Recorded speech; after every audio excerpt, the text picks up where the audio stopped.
Buenas a todos, gracias por atender este video que estamos haciendo. Estos videos para los grupos pequeños. Estamos, como pueden ver, en esta semana en el tema de escucha adulto, volumen 1, en la sesión número 2, Dios es mi creador. Y estamos hablando acerca de la creación. Mi nombre es el pastor David. Yo voy a dejar que los muchachos se introduzcan, aunque quizás ustedes ya los conozcan, pero vamos a hacer la introducción oficial. Mi nombre es Orlando y no Orlando, Florida. Orlando. Orlando. Buenas noches, mi nombre es Héctor. Estamos también leyendo esta lección, como dice el pastor. Estamos trabajando en el grupo Alianza. Estamos a sus órdenes aquí en Golden Gate City y estamos contentos de estar tocando este tema, del cual vamos a darle una pequeña introducción. Amén. Gracias, hermano Héctor. Amén. Así que estamos hablando de la creación. Entonces, esta semana estamos en Génesis capítulo 1 y es lo que estamos tratando de estudiar. Hay tanto contenido en Génesis capítulo 1, pero yo le voy a hacer a ellos unas preguntas de la parte de la aplicación, a ellos de la lección, y a ver cómo ellos contestan. Quizás estas preguntas se hagan en su grupo o quizás no, pero son interesantes. Como estamos hablando de la creación, que Dios creó el mundo, hay diferentes maneras de pensar. Hay gente que cree en evolución, hay gente que cree en otros dioses, en otras religiones. Algo que dice la lección es que nuestro Dios nos da un nivel tan grande a la humanidad y vemos un Dios tan grande, un creador, un Dios, un solo Dios que hizo el mundo, el cielo, todo lo que vemos, la tierra, cuerpos, todo. Así que les voy a hacer a ellos la pregunta: ¿qué te enseñaron en la escuela cuando eras niño acerca de cómo empezó el mundo? ¿Qué aprendiste en casa? Así que le voy a dar primeramente esa pregunta a Héctor. Una de las teorías que enseñan en la escuela, por ejemplo, es que hubo una evolución y nos implantan mucho el tema, el cual de que nosotros venimos pues del mono, algo que a través de los años, conforme uno va caminando y conociendo de Dios, pues uno entiende y uno está seguro en realidad de que somos parte de la creación de Dios. Esa teoría de la evolución pues queda descartada, ya que nosotros tenemos el conocimiento y la seguridad pues de que somos parte importante de la creación de Dios. Eso fue lo que yo aprendí en la escuela. En la escuela te enseñan evolución. Exacto, ellos enfatizan mucho en esa teoría. Entonces, pues bueno, gracias a Dios que pudimos dar el paso de fe y reconocer de que en realidad somos creación de Dios. Amén. A mí me enseñaron que fueron dos átomos, dos partículas que chocaron, se creó el mundo y que lo mismo de la evolución, que el mono. Y yo le decía a la maestra, pero yo no tengo cola. Y te decían, eso es parte de la evolución. Y yo decía, pero que dos partículas que chocaron y ya salió el mundo. O sea, algo ilógico que quiere mostrar lo físico, ¿no? Y siempre ha surgido esa pregunta cuando en la escuela nos enseñan de niños ¿y mi cola? ¿Y mi aspecto de mono? ¿Y la peste de mono? Bueno, esa algunas quizás lo tengamos un poquito. Pero en casa, ¿qué te enseñaron, Orlando? En casa, cuando yo iba a la casa y le contaba a mi mamá siempre me decía, yo soy bióloga, ella estudió, es licenciada en biología, y decía, y aún así no creo esto, porque yo creo lo que dice la Biblia en Génesis, que Dios nos creó al hombre y del hombre creó a la mujer. Génesis 1.1. Génesis 1.1, que de ahí surge nuestra vida en la tierra, el comienzo, es nuestro comienzo. Héctor, ¿en casa qué te enseñaron? En casa siempre se practicaba mucho la religión tradicional.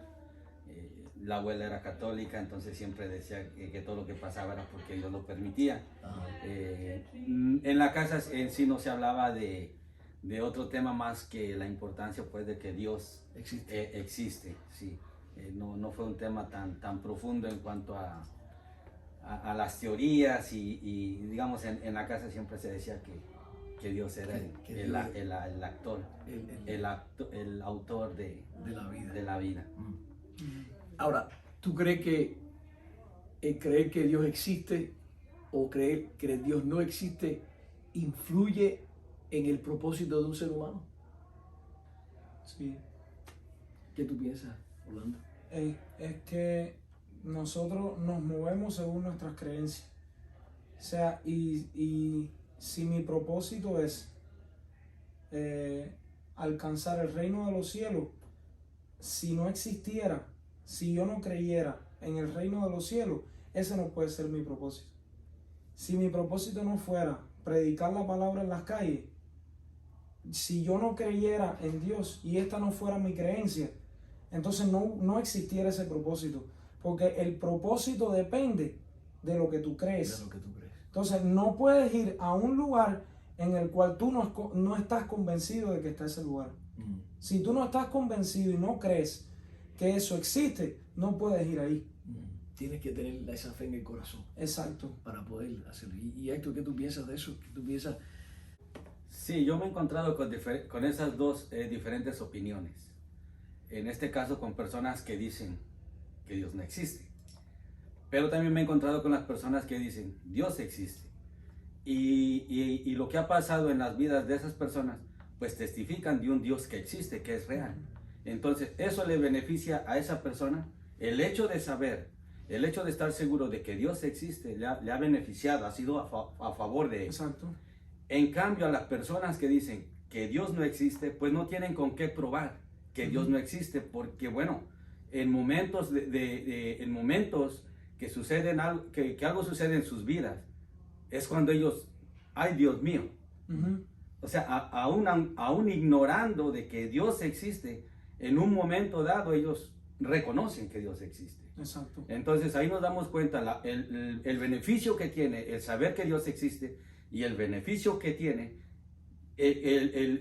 no el beneficio, pero lo que afecta, digamos, el saber o el pensar que Dios no existe. En este caso, si ellos creen que Dios no existe y yo creo que Dios existe, eso no va a cambiar lo que es Dios. Exactamente.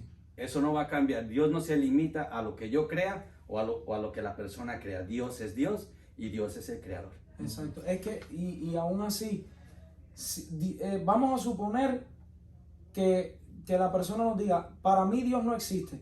Ok, Dios no existe y yo tengo un propósito. Ok, de todas maneras, ¿qué voy a perder? ¿Qué voy a perder? Yo no pierdo nada. ¿Qué pierdes tú? Que yo tenga un propósito con algo que tú dices que no existe, yo no voy a perder nada. Pero entonces la verdad que es que sí existe, entonces yo tengo la vida eterna. Así es. Entonces ahí está el creer, en que tiene un propósito o una vía u otra vía. El beneficio. Si beneficio. Dios no fuera creador, si Dios no existiera, entonces ¿de qué vale la vida? ¿Qué sabor tendría la vida? Exacto. Vamos a suponer, por ejemplo, si a un muchacho le enseñan en la escuela que Dios no existe y está pasando por momentos muy difíciles en su vida y tiene pensamientos de quitarse la vida. Esa pregunta, si Dios existe o no, va a influenciar muy grande en la decisión de ese joven en ese Exacto. momento. Me quito la vida. Si Dios no existe, me puedo quitar la vida. De todas maneras, voy a parar este dolor. Ajá. Voy a parar de existir. Exacto. Pero si Dios existe, y hay tal cosa como cielo, y hay tal cosa como infierno, entonces mis acciones en ese momento tienen propósito. Exacto. Mi vida encuentra su propósito en el Creador, en Dios, ¿no? Y por último, la última pregunta que le voy a hacer, si llegaras al cielo y pudieras preguntarle a Dios cualquier cosa acerca de cómo o por qué Él creó el mundo, ¿qué pregunta le harías? Lo primero que yo le diría al Señor, gracias por haberlo creado. La segunda pregunta que yo le haría al Señor, ¿por qué? ¿Por qué permitió, Orlando, ¿por qué permite que tantas cosas buenas y malas pasen en este mundo que Él creó? Aunque yo tengo mi convicción, aunque yo estoy seguro por qué Él en ciertas ocasiones actúa de una forma, pero hay veces que yo necesito la respuesta en ese momento. Esa pregunta yo llegaría y se la haría al Señor. Señor, ¿por qué?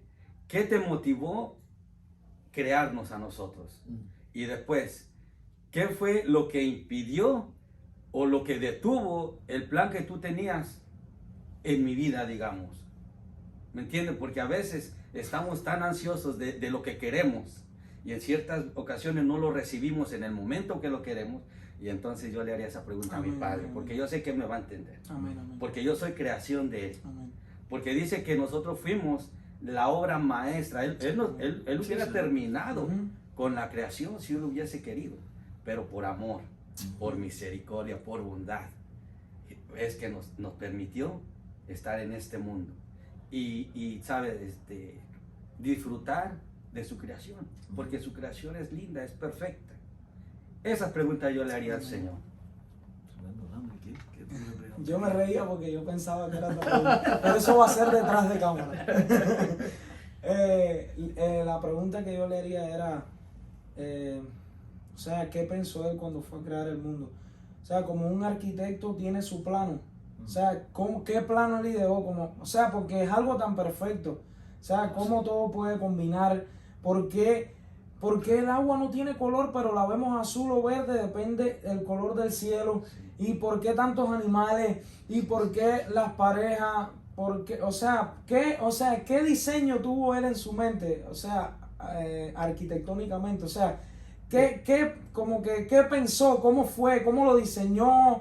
Si tal vez fue, no sé, en algo, una tabla, no sé, celestial, pero ¿cómo diseñó para lograr de que todos los planetas estuvieran alineados, que el mundo tuviera un eje, que rotara, que el sol no se acercara tanto a la Tierra como para que las personas no se quemaran, y que la luna de noche te alumbrara, como dice la Biblia, y el sol no te fatigara de día, y así? Entonces, o sea, es la pregunta que yo le haría. ¿Cómo lograste diseñar, o sea, toda la vida? ¿Cómo hiciste? Porque si aún así, yo veía un pastor y decía, si aún así fueron átomos que chocaron, ¿quién creó los átomos? Ponte a pensar, tú dices que fueron átomos, y esos átomos que son partículas, que son moléculas, positivo, negativo, ¿cómo surgió eso? ¿Cómo surgió esos átomos? No va a decir que son, o sea, no hay otra. Eso enseña diseño, ¿no? Que Dios diseñó todo lo que... Exacto. Que hubo un arquitecto, hubo alguien que lo pensó. Y a mí me gustaría, cuando llegue al cielo, ver las películas, o no las películas, ver que Dios me dé como que Él sabe, como que Él lo graba todo, como yo quisiera ver esas escenas de la creación. Me gustaría ver como Él, el capítulo 1 de Génesis, que le animo a leerlo, de cómo fue la creación, cuáles fueron los animales, cómo se veían aquellos animales, cómo era Adán, cómo, ¿sabes? Y uno quiere ver eso. Y lo otro que le preguntaría a Dios es acerca de la costilla de Adán. Oh, sí. ¿Por qué usó la costilla? Importantísimo. Importantísimo. ¿Por qué usó la costilla? Así que muchas gracias a todos por atendernos en estos momentos. Ojalá que se hayan reído un poco. Esto no fue un video teológicamente correcto ni nada por el estilo, sencillamente una introducción a la clase que ojalá que les sirva de beneficio a los líderes o a las personas que están dando la clase esta semana. Buenas noches, que el Señor les bendiga, y los invitamos a los diferentes grupos que se están llevando a cabo aquí en la ciudad de Naples y también allá en los States. Aquí en la iglesia tenemos información de dónde cuál grupo le queda más cerca de acuerdo a donde usted vive. El horario. Los horarios también están en la información de la iglesia. Los invitamos para que Ahora, hagan parte. ¿Dónde, Héctor, está esa información? En el Sitio web. En el sitio web de Manantial de Vida. ¿Qué es? iglesiamdb.org, ¿no? iglesiamdb.org. Cambiamos el formato del calendario. Ahora está en lista, todos los eventos en lista. Así que no tiene que buscar los días del mes ni nada de eso. Sencillamente están ahí organizados. Los toca, se abren y tienen toda la información, como digo Héctor, el horario y todas esas cosas que usted necesita. Así que Dios les bendiga y le decimos bendiciones. Bendiciones. Amén. ¿Eso lo puede pagar desde aquí? No, está corriendo.